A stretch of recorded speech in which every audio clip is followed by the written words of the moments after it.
Eu entrevistei com exclusividade hoje o ex-juiz e ministro especial do governo Bolsonaro, o Sérgio Moro, e ele me disse, doutor Fábio Caipira, que tinha uma série de dispositivos dentro do pacote anticrimes dele, e muitos desses dispositivos, além de tratar de um crime que acontece na sequência no Brasil, em sequência no Brasil, que é o crime de morte, o chamado crime de sangue, o homicídio, havia detalhes específicos para combater o crime organizado. Por exemplo, criminoso que pertencesse ao crime organizado não teria direito, em momento nenhum, à progressão de pena, como era antes o cara que cometia um crime hediondo. No pacote anticrimes do juiz Moro, não sei se do juiz Alexandre tinha também, ele previa que criminoso do crime organizado, que nem o André do Rep e tantos outros, né? Porque o ministro Marco Aurélio, antes do pacote anticrime, soltou um comparsa também do André do Rep, não é?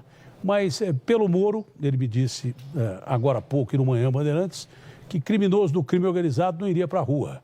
Isso é um retrocesso, porque o senhor demorou quanto tempo para capturar esse criminoso lá em Angra dos Reis, que chegou a lhe oferecer, eu já disse várias vezes, 10 milhões para fazer vistas grossas, tentou corrompê-lo, o senhor disse que não.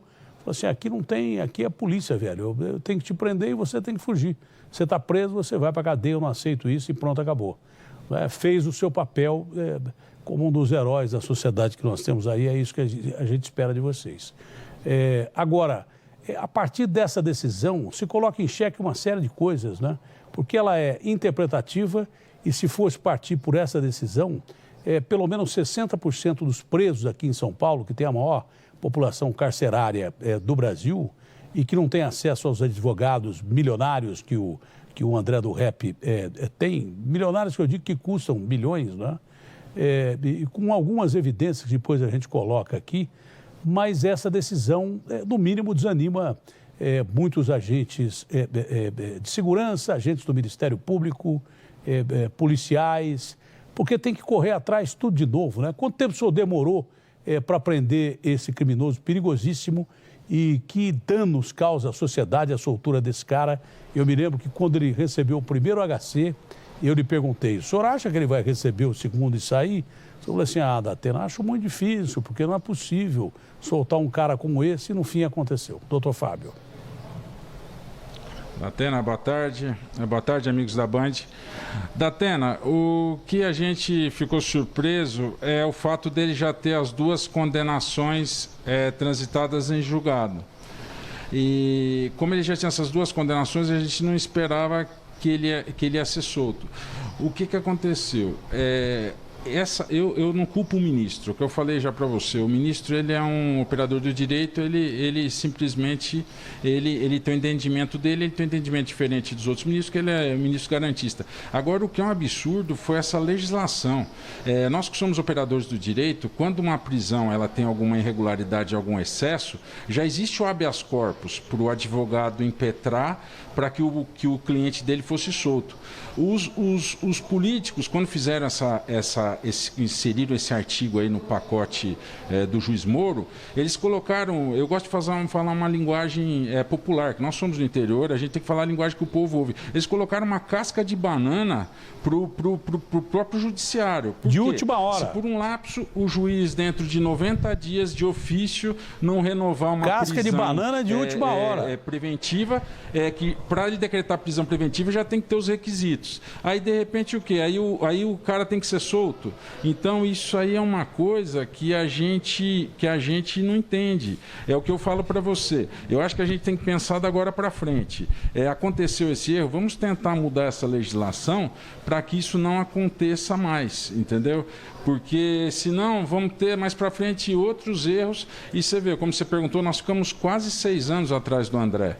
Imagina agora, mais rico e mais escaldado o trabalho que a polícia vai ter para pegá-lo, né? Não, mas eu gostaria que o ministro Marco Aurélio tivesse a mesma preocupação com mais de 60% de criminosos que estão presos só aqui em São Paulo, na mesma condição do André do Rep, que não tem acesso a advogado nem para pedir habeas corpus. Boa parte da população carcerária está na cadeia. O Fábio está me ouvindo ou não está me ouvindo?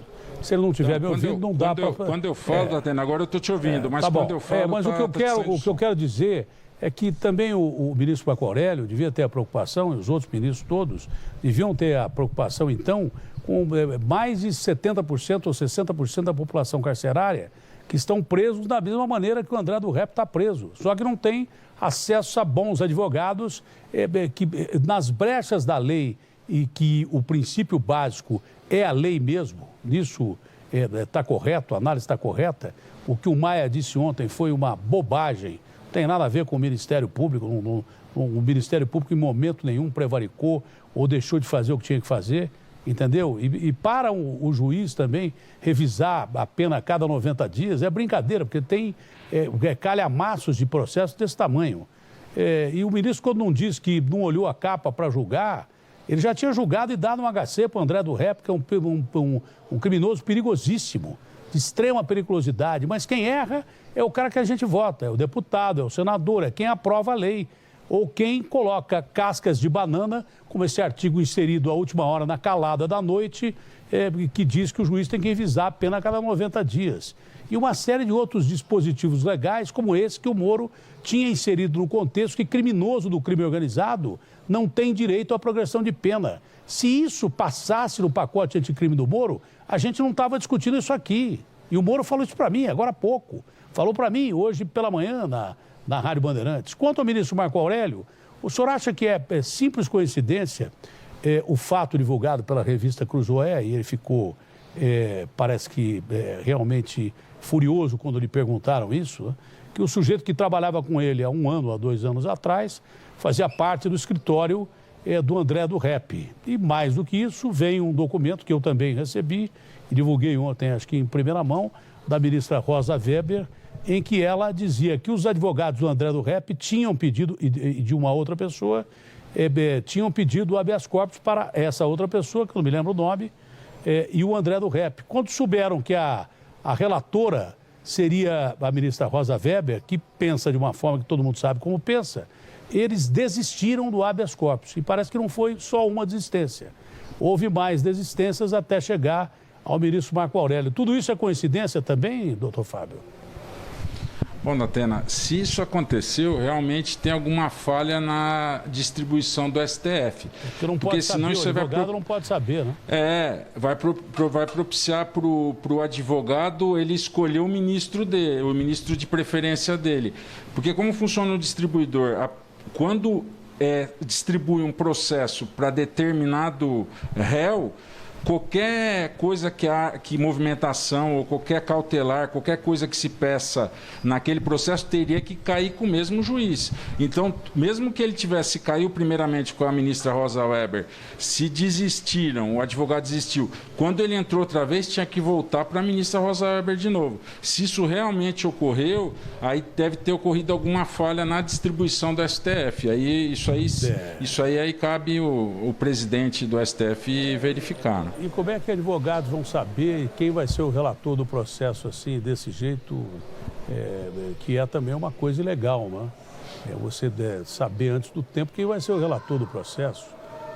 Não tem cabimento uma coisa dessa. Isso é principalmente se tratando de um caso julgado no Supremo Tribunal Federal, mas isso não é problema nosso, é problema de quem possa investigar se aconteceu uma irregularidade ou não. O ministro Marco Aurélio diz que agiu de acordo com a lei. A lei é ruim porque os nossos parlamentares fazem leis casuísticas para defender gente corrupta que está sentado do lado dele ali e que não vai para a cadeia com 12, 13 processos. E talvez se um dia pisar na bola também, já com foro privilegiado, que é uma excrescência nos tempos de hoje, que já devia ter acabado, dificilmente esses caras vão para a cadeia. Mas mesmo assim, quando vão, o Gedel está solto. O Gedel está solto, deve ter cometido crimes tão graves quanto o André do Rep, porque roubar 51 milhões deve ser a ponta do iceberg, mas deve ter roubado muito mais, né? Isso para o Estado na corrupção é tão grave quanto o crime organizado. Se bem que o crime organizado hoje, o que causa de mal ao país acho que só perde para a evasão fiscal se não empata ou até ganha da evasão fiscal, que é uma coisa assim absurda o que movimenta de dinheiro o crime organizado. O senhor acha que o André do Rep, o senhor que o perseguiu durante 6 anos, ainda está no Brasil? Porque dizem que ele foi embora. Datena, a gente está conversando direto com o colega da Federal de Maringá, com o delegado da Polícia Civil do Paraná. Nós ainda não temos confirmação que ele saiu por Maringá. E eu acredito que ele não esteja mais no estado de São Paulo. Que ele está fora do país é muito possível, porque de Maringá em Salto de Guará, no Paraguai, dá 200 quilômetros. Mas ele também pode estar em outro estado brasileiro. Isso aí agora ainda é muito prematuro para a gente afirmar. A polícia ainda trabalha com a possibilidade dele estar dentro do Brasil. Se ele estiver dentro do Brasil, Datena, ele não está no estado de São Paulo, isso é certeza. Ele deve estar em algum estado muito distante. Você vê, eles tinham uma penetração grande no Ceará. Você lembra, o GG do Mangue e o Paca foram mortos no Ceará. Então, se ele não for para o Paraguai, ele pode estar em Santa Catarina, no Nordeste. Isso aí, eu estou dizendo, é muito prematuro para a gente afirmar. Não é por nada, eu não tenho absolutamente nada contra ninguém, nem pessoalmente, pelo contrário. Já entrevistei várias vezes o ministro Marco Aurélio, discordei do ministro Marco Aurélio algumas vezes, no caso do Aécio, em que ele não só não mandou prender o Aécio, quando havia evidências de que o Aécio havia recebido propina, como devolveu o mandato para o Aécio, dizendo que o mandato foi dado pelo povo, nós não podemos tirar. Desde que o parlamentar que recebe o mandato não uso desse mandato para cometer crimes ou agir com prevaricação, ou agir contra o Estado legal, né? Porque quando age tem que ser empichado, tem que ser retirado do cargo e daí por diante. Então eu discordo de uma série de posições do ministro Marco Aurélio, mas concordo com algumas outras, mas a maioria da forma dele pensar é uma forma muito libertária para os criminosos que a gente tem. Eu fiz até a pergunta até ao ministro Marco Aurélio, de uma maneira específica, que bem ele fez, né, usando a lei para deixar ir para a rua um criminoso como o André do Rep. Se não me engano, também foi o Marco Aurélio quem colocou na rua o GG do Mangue. Se não me engano, foi decisão do ministro Marco Aurélio que colocou na rua o GG do Mangue. E deu no que deu, né? O senhor falou, olha, esses caras acabam saindo, mas depois acabam se matando em briga de quadrilha e daí por diante. O que a justiça não resolve, eles se resolvem entre eles mesmos, né?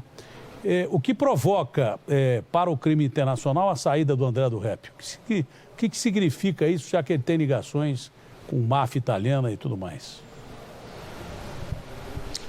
Bom, Datena, o André, é o que eu já expliquei, ele detém uma rota do tráfico. Ele consegue pegar a cocaína de traficantes da América do Sul e consegue colocá-la na Europa. Então, eu acho que mesmo preso, os negócios dele não pararam. Eu não sou delegado de narcóticos, mas a gente acredita que ele não parou. E agora solto, ele vai nadar de braçada, ele vai fazer o que quer. E é o que eu falei, a nossa maior dificuldade para prendê-lo é essa rede que ele tem internacional, essa rede de comunicação, de relacionamentos que ele tem internacional e o poder aquisitivo dele, que ele tem um poder aquisitivo altíssimo. E vai ser difícil, é isso que não vai ser impossível, que nada é impossível aqui para a polícia brasileira, mas vai ser difícil prendê-lo. Um cara que tem uma rede de proteção, como tem esse cara aí, é muito difícil mesmo recapturá-lo. Mas não é impossível, se julgava quase impossível depois de 6 anos, o senhor foi lá e prendeu o cara.